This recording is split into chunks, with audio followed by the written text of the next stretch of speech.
हुमारी प्रसिद्ध पंचदोल यात्रा अनुष्ठित 8 गाँवर 13 ठाकुरंकर हुए हरिहर भेट। गंजाम दोल यात्रा भली हुमा पंचदोल यात्रा मध्य संस्कृति और भाईचारार निदर्शन वार्ता बहन कर आसुछि। शताधिक वर्ष धरी एही यात्रा पालन होई आसुछि। आउ होमा हाट पड़ियाठारे 8टी ग्रामर 13टी ठाकुरंकर हरिहर भेट हेउछि होमा पंचदोल यात्रार प्रमुख स्वतंत्रता, जहाकू देखिबा लागि सहस्राधिक श्रद्धालुंक सह समागम होइथाय। गतकाली यात्रार प्रमुख आकर्षण हरिहर भेट नीति अनुष्ठित होइथिला। इतिहास को अवलोकन कले पारिकुद राजा हुमा ग्रामर जमीदार दासरथी सुबुद्धि, प्रकृत नाम दासरथी पल्ले, जी कि सुबुद्धि रत्न उपाधि पाइथिले, तांको यात्रा देखिबा पाई निज गड़ को डाकिथिले। एही यात्रा को देखि दासरथी एते विभोर होई जाइथिले जे हुमारी मध्य प्रति वर्ष यात्रा आयोजन करबा को करिथिले।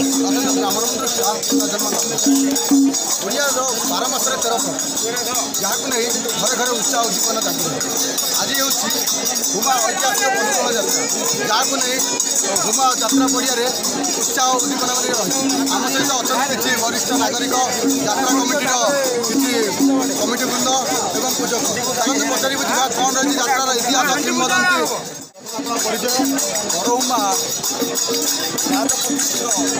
श्री जगन्नाथ मंदिर पूजारी आमर सहदेव गोपीनाथ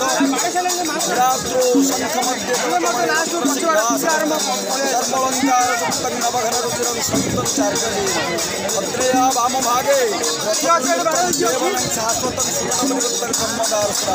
नीलांचल निवासाय नित्याय परमात्मने बलभद्र सुभद्राभ्यो जगन्नाथ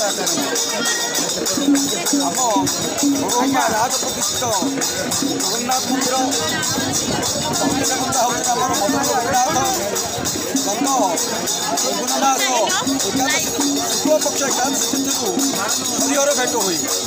तापरे आमर चाचिरी भोग प्रत्येक साई चाचिरी भोग हुई। सेहीपरि 3 दिन हुई। राति शुक्ल पक्ष चतुर्थ राति अहर बड़ा हुई। ता परदिन पूर्णमी दोल पूर्णमी मदनमोहन गोपीनाथ आमर दोली सुसज्ज दोली खेलती। पुणी तार जीवर 5 दिन पर चैत्र मास कृष्णपक्ष पंचमी तिथि 13 खंड महाप्रभु मुख्यतः बालुरगढ़ राज प्रतिष्ठित श्री बटेश्वर महाप्रभुंर चलंती विग्रह श्री चंद्रशेखर स्वामी एवं गड़हुमा राज प्रतिष्ठित श्री मदनमोहन गोस्वामी दुईंकर गड़हुमा छकरे महामिलन हुई, जहाँ को कहते हरिहर भेट। अंटियागढ़ वाल्मीकि प्रधान को निज समुदी करी तांका सहयोग यात्रा प्रस्तुति आरंभ करथिले। एथिपई हरिद्वार श्री चंद्रशेखर महादेव को आनी कंटियागढ़ स्थित बटेश्वर मंदिर रे स्थापन करथिले। एहा सह निज ग्राम रे रहिथिबा ठाकुर मानंकु यात्रा करिबाकू जमी प्रदान करथिले। तांको अमलरू एही यात्रा पालन होई आसुथिला। इतिहासर उल्लेख रहिछि जे एही यात्रा दोल पूर्णिमार 5 दिन परे अर्थात चैत्र मास कृष्ण पक्ष पंचमी तिथि आरंभ होइथाय। एहा पूर्वरो द्वादशी दिन सेहिठारु ही चतुर्दशी पर्यंत विमानरे बसी बसी निज ग्राम और साहि रे भोग खाते। परंपरा अनुसार यात्रार पृष्ठपोषक तथा पल्लई वंशर लोक माने प्रथमे भोग अर्पण करिथांते। ठाकुर माने बाहरे बोलुथुबा जोगो विधि अनुसार प्रति साहि रे मंदिर आगरे काठ खुंट सजाई रखा जाइथाय। चतुर्दशी दिन ठाकुर माने साहि परिक्रमा करी मंदिर को प्रवेश करने पूर्व सेतिरे निया लगा जाइथाय। ठाकुर को निया पार्श्वरे 3 थर बुलाई मंदिर भीतर को आना जाइथाय। एही प्रथा राजाग्नि भावरे परिचिता। पूर्णिमार 4 दिन परे चतुर्थी रे साहि यात्रा आयोजित हुए। 12 मास 13 पर्व में सबुदिन सजग रहे पुलिस। आज ऐतिहासिक पंचदोल यात्रा एठारे पुलिस प्रशासन केते सजग अच्छी आम सहित अच्छा एसपी सर चलते पचारि सर कौन कहे केते प्रस्तुति रही आप पुलिस प्रशासन आ कौन रही प्रस्तुति पंचदोल यात्रा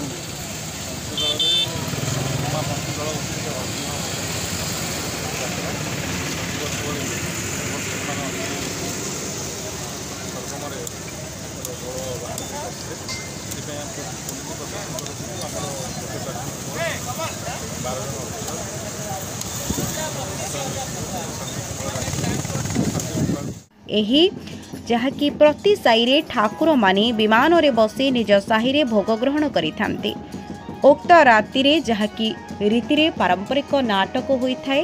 पंचम दिन रे ठाकुर माने विश्राम नेबार परंपरा रहिछि। तेबे एही यात्रार मुख्य आकर्षण हेउछि हरिहर भेटा षष्ठी तिथि रे ठाकुर माने एक शोभा यात्रा रे आसी होमा बजार रे एकाठी होइथाय। चंद्रशेखर को महादेव को प्रथमे अणा जाए पारंपरिक नीति अनुसार भोग अर्पण करा जाइथाय। एहा परे समस्त ठाकुर मेलन पड़िया अभिमुखे शोभायात्रा रे बाहरी थांती। गड़हुमा राजांकर ठाकुर शोभायात्रा रे आसी समस्त ठाकुर को स्वागत करिबा पई अपेक्षा करिथांती। सेठारे चंद्रशेखर समेत 11टी ठाकुर सहित गड़हुमा राजा ठाकुर सह हरिहर भेट होइथाय।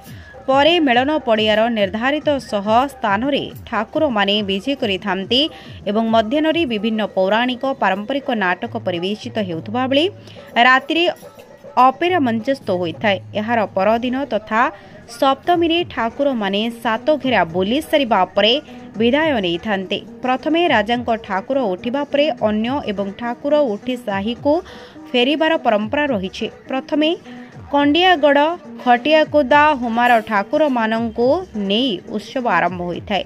एबे 8टी ग्रामर 13टी ठाकुर को नेई मेलन नीति हेउछि। यात्रा आरंभ बेलकु कोनोसी कमिटी गठित होई नथिला, किंतु वर्षमान जहाँकि विभिन्न ग्रामरे लोकमानंको नेई यात्रा कमिटी गठित होइछि। कमिटींकर प्रथम सभापति अर्जुन पलाई होइथिले। कमिटीर निष्पत्ति एवं सहयोगरे यात्रा परिचालित होई आसुछि। गंजामर हुमारो शिशिर कुमार प्रधान की रिपोर्ट, ओडिशा इन्फो।